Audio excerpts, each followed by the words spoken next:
Good morning all of you. Thank you.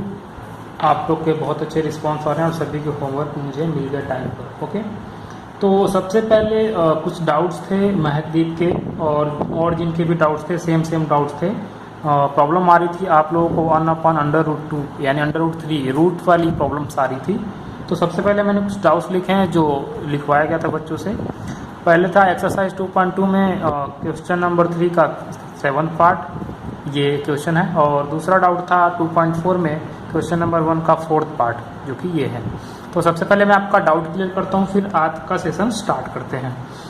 तो देखो क्या गिवन है क्वेश्चन नंबर 7 के अंदर। पी एक्स की वैल्यू गिवन है, पी एक्स की वैल्यू गिवन है 3x² - 1। ओके, एंड x की वैल्यू गिवन है। तो फर्स्ट टाइम आप -1/3 पुट करोगे, उसके बाद दूसरे वाले केस में हम 2/3 पुट करेंगे। तो जब हम x की वैल्यू -1/3 पुट करेंगे तो जहाँ जहाँ x है वहाँ हम प्लेस्ड यानी कि 1/√3 पुट करेंगे स्क्वायर -1। तो इम्पॉर्टेंट थिंग्स ये है कि मैंने एक चीज़ आपको नहीं बताया था कि जब भी रूट का जब स्क्वायर करते हैं तो उसकी वैल्यू क्या आती है, √3 मल्टीप्लाई √3। जब इन दोनों का मल्टीप्लाई करते हैं तो रूट से रूट कैंसिल होता है, आंसर क्या आता है, ओनली 3। तो यहाँ पे भी वही केस है। और अगर माइनस में है तो माइनस का स्क्वायर करेंगे तो प्लस में आएगा। तो यहाँ पे क्या है, 3 मल्टीप्लाई ये माइनस है, ओके, तो प्लस हो जाएगा। ऊपर वाले का स्क्वायर करेंगे तो, नीचे वाले का स्क्वायर करेंगे तो क्या आएगा, ओनली 3 -1। 3 और 3 कैंसिल आउट होगा, देन आंसर क्या आएगा, 1 - 1 = 0। That means p of polynomial 1/3 is factor of this. ठीक है, ये था आपका ए पार्ट। अब हम करते हैं ये, यानी x की वैल्यू 2/√3 यानी कि b पार्ट करते हैं। तो when we put the value of 2/√3 in the polynomial 2/√3 -1, then क्या आएगी वैल्यू पोलिनोमियल की, 3 और 2 का स्क्वायर करेंगे तो क्या आएगा, 4 आएगा। नीचे 3 का करेंगे √3 का तो क्या आएगा, 3 आएगा। -1, 3 से 3 कैंसिल होगा, देन 4 -1 = आंसर आएगा आपका 3। तो पोलिनोमियल की वैल्यू निकालनी थी, तो एक की वैल्यू आ गई 0 और दूसरे वाली की वैल्यू क्या आ गई, 3 आ गई। ओके, दूसरे वाली की वैल्यू क्या आई, 3 आई। ठीक है, तो अब हम डाउट नंबर 2 करते हैं, जो कि एक्सरसाइज 2.4 का है। क्वेश्चन है ये, इसके अंदर आपको फैक्टर गिवन है, यानी कि gx गिवन है x + 1। ओके, तो करते हैं, लिखते हैं इसको। तो px की वैल्यू क्या गिवन है आपका, x³ - x² bracket 2 + √2 bracket close x + 2। Okay, ये केस ध्यान रखना, जब भी हम √3 का या फिर किसी भी वैल्यू जो रूट में हो उसका स्क्वायर करते हैं तो स्क्वायर कैंसिल आउट होता है, आंसर क्या होता है, होल नंबर बचता है। यहाँ पे देखो मैंने बताया था gx, अगर कोई भी gx px का फैक्टर होगा देन = क्या होगा, ये 0। तो वहाँ से x की एक वैल्यू मिलेगी जिसको इस px के वैल्यू में पुट करने पर ये पूरी की पूरी वैल्यू 0 हो जाएगी। तब हम कह सकते हैं कि this linear equation is factor of polynomial px। Then हम क्या करें, x की वैल्यू -1 रखते हैं। x की वैल्यू -1 रखा मैंने, जहाँ जहाँ x है वहाँ वहाँ -1 रखा। ओके, यहाँ पे भी -1 स्क्वायर -2 + √2 -1 + √2। ओके, दिख रहा है, वेरी गुड। तो अब यहाँ सॉल्व करते हैं, -³ है तो यहाँ पर -1 होगा only, as you know that, और ये 1 होगा। इसको जब सॉल्व करेंगे तो ये माइनस और ये माइनस का मल्टीप्लाई करेंगे, इस माइनस का इस माइनस के साथ, तो क्या होगा, ये प्लस होगा। तो ब्रैकेट के अंदर जो है उसको एज इट इज लिख देते हैं।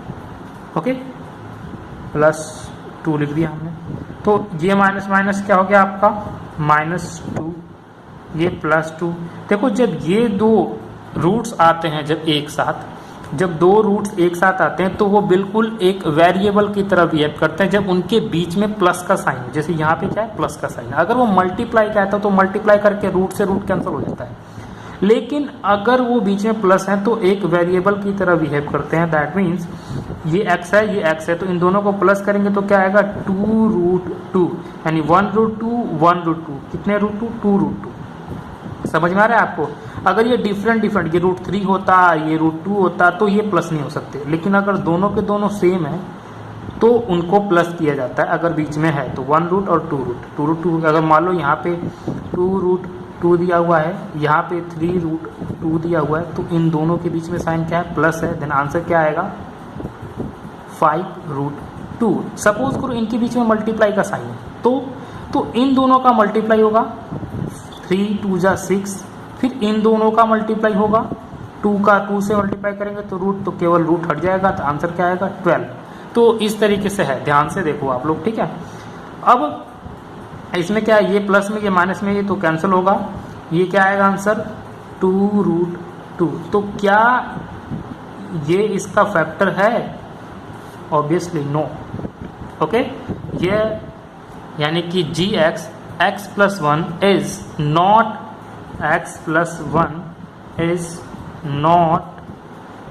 Factor of given polynomial. Okay, I hope आपको समझ में आ रहा हो, ठीक है। तो ये दो डाउट्स थे जो मैंने क्लियर कर दिए। अब हम आते हैं, आपको मैंने क्वेश्चन नंबर 2 करने के लिए दिया था, जिसके अंदर था कि use the factor theorem to determine the whether gx is a factor of px in which the following cases. ठीक है, तो आई होप आपको समझ में आएगा दोनों का दोनों। मैं ये छोड़ देता हूँ, स्क्रीनशॉट ले लेना, आपको समझ में आ जाएगा। उसके बाद आ जाते हैं हम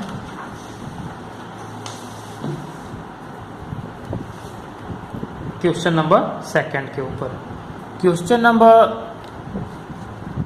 नंबर जो 2 था, ओके, क्वेश्चन नंबर जो 2 था उसके अंदर क्या था कि यूज द फैक्टर थ्योरम का यूज करके gx is a factor of px each of the following cases. ये चेक करना था कि gx px का फैक्टर है कि नहीं। इसमें 3 क्वेश्चन गिवन थे, तीनों के तीनों सेम है जो अभी मैंने करवाया था। आपको gx की वैल्यू गिवन है, px की वैल्यू गिवन है, दोनों में पुट करके अगर दोनों की वैल्यू 0 आती है, जैसे कि ये देखो, एक px की वैल्यू गिवन है, px is equal to 2x³ plus x² minus 2x minus 1। Okay, और gx की वैल्यू क्या गिवन है, gx की वैल्यू गिवन है x+1। तो कह रहा कि चेक कीजिए कि gx is factor of this polynomial. तो क्या करोगे, मैंने बोला था इसको x+1 को 0 के इक्वल टू रखोगे तो x की वैल्यू क्या आएगी, -1। तो x की वैल्यू इस px की वैल्यू को पुट करोगे तो जो आंसर आना चाहिए वो क्या आना चाहिए, 0। तब आप कह सकते हो कि this gx is polynomial of factor of polynomial px। तो जहाँ जहाँ है वहाँ पर आप -1 पुट करोगे। जिन्होंने नहीं किया देख लो, ये बहुत अच्छा इजीली समझा रहा हूँ मैं। ये होगा 2 मल्टीप्लाई -1, ये हो जाएगा +1, ये माइनस माइनस प्लस हो जाएगा, ये माइनस, देन आंसर क्या होगा, ये -2 प्लस माइनस ये क्या हो जाएगा 3, ये -1, देन ये माइनस क्या होगा -3 plus 3 equal to 0। So we can write gx which is x+1 is factor of given polynomial px। ठीक है, लिख सकते हो आप कि gx which is x+1 is factor of given polynomial px। तो इस तरीके से आपको 2nd क्वेश्चन करना है। नाउ 3rd क्वेश्चन के अंदर क्या है, 3rd क्वेश्चन के अंदर आपका कह रहा है कि find the value of k की वैल्यू फाइंड आउट करनी है if x-1 is factor of px in each of the following case. आपको इसकी वैल्यू फाइंड आउट करनी है जब x minus one is factor of P x, यानी कि k की वैल्यू फाइंड आउट करनी है आपको, k की वैल्यू फाइंड आउट करनी है कब, जब x minus one is factor of P x. Okay, तो मैंने आपको बताया था कि जब कोई भी जी एक्स यानी लीनियर इक्वेशन पी एक्स का फैक्टर होगा तो इसकी वैल्यू इसके अंदर पुट करने पर ये पूरी की पूरी पी एक्स की वैल्यू 0 हो जाएगी। तो क्या गिवन है पी एक्स, हम देख लेते हैं। इसके अंदर मैं आप लोगों को रूट वाला क्वेश्चन समझाता हूँ, इसमें प्रॉब्लम होता है। क्वेश्चन नंबर सेकंड समझाता हूँ। क्वेश्चन नंबर सेकंड में पी एक्स की वैल्यू गिवन है at 2x स्क्वायर प्लस के एक्स प्लस अंडर रूट 2। तो आपको k की वैल्यू फाइंड आउट करनी है। ओके, तो आप क्या करो कि ये आपके पास जी एक्स गिवन है which is x minus one equal to 0 रखो, तो x इज इक्वल टू क्या आएगा 1। x की वैल्यू कहाँ पुट करोगे, यहाँ पे, तो पी एक्स की वैल्यू क्या आ जाएगी 0, यानी इसके इक्वल टू भी क्या आ जाएगी 0 आ जाएगी। देन हम पुट करते हैं 1, देन क्या होगा 1 है ये 1 का स्क्वायर प्लस के मल्टीप्लाई 1, क्योंकि के की वैल्यू फाइंड आउट करनी है, प्लस 2 इक्वल टू 0 क्यों, बिकॉज कि x minus one is factor of this polynomial, so that हमने पहले ही 0 पुट कर दिया। ये क्या हो जाएगा 2 multiply 1 plus K plus root 2 is equal to 0, ये 2 हो जाएगा। तो इस 2 को उधर ले आओगे माइनस में होगा, यानी K plus root 2 equal to minus 2, और ये भी उधर जाके क्या होगा माइनस होगा, then K is equal to minus 2 minus root 2। तो ये आपका क्या होगा के की वैल्यू। इसको आप इस तरीके से भी लिख सकते हो, K is equal to minus common ले लो 2 प्लस रूट 2 भी लिख सकते हो। तो इस तरीके से के की वैल्यू फाइंड आउट करनी है। तो जो गिवन 3 रिमेनिंग है वो आप घर पे करोगे। तो बस आपको यही लिखना है कि जब कोई भी जी एक्स की वैल्यू पी एक्स का फैक्टर होता है तो वो वैल्यू पी एक्स के अंदर पुट करने पर ये पूरी की पूरी वैल्यू क्या हो जाती है 0 के इक्वल होती है, जो इस तरीके से आप रखोगे। उसके बाद जो वैल्यू पुट करोगे तो वहाँ पे एक वैल्यू मिलेगी और वहाँ यहाँ पे भी मिलेगी। इन दोनों को आप क्या करोगे राइट हैंड साइड में ले जाओगे तो के सिंगल बच जाएगा, तो वही के की वैल्यू होगी। इस तरीके से आपको क्वेश्चन नंबर 3 करना है। आई होप आपको समझ में आ रहा हो। ठीक है, क्वेश्चन नंबर 3 बिल्कुल ऐसे करना है। इसके अंदर 4 क्वेश्चन है, वो आपको करके मुझे सेंड करना है।